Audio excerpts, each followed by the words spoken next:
ሰላም እንደምናላችሁ የተከበራችሁና የተወደዳችሁ የምክር ሆስፒታል ቤተሰቦቼ፣ አሁን ዛሬ ላይቭ እገባለሁ። ላይቭ ገብቼ ደግሞ የምናወራባቸው ብዙ ርዕሰ ጉዳዮች ይኖሩናል። ላይክ እንዴት ሪሌሽንሺፕ ላይ ስቴብል መሆን እንደምንችል፣ ሪሌሽንሺፓችን ረጅም ጊዜ እንዲቆይ እንዴት ማድረግ እንዳለብን፣ ላይክ ዝም ብለን አብረን በመሆን ብቻ ሪሌሽንሺፕ እንደማይሆንና እንዴት ጋይድ እናደርግ እንዳለብን እናወራለን።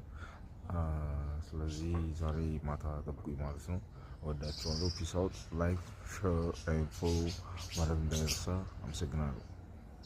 ሰላም እንደምናላችሁ የተከበራችሁና የተወደዳችሁ የምክር ሆስፒታል ቤተሰቦቼ፣ አሁን ዛሬ ላይቭ እገባለሁ። ላይቭ ገብቼ ደግሞ የምናወራባቸው ብዙ ርዕሰ ጉዳዮች ይኖሩናል። ላይክ እንዴት ሪሌሽንሺፕ ላይ ስቴብል መሆን እንደምንችል፣ ሪሌሽንሺፓችን ረጅም ጊዜ እንዲቆይ እንዴት ማድረግ እንዳለብን፣ ላይክ ዝም ብለን አብረን በመሆን ብቻ ሪሌሽንሺፕ እንደማይሆንና እንዴት ጋይድ እናደርግ እንዳለብን እናወራለን።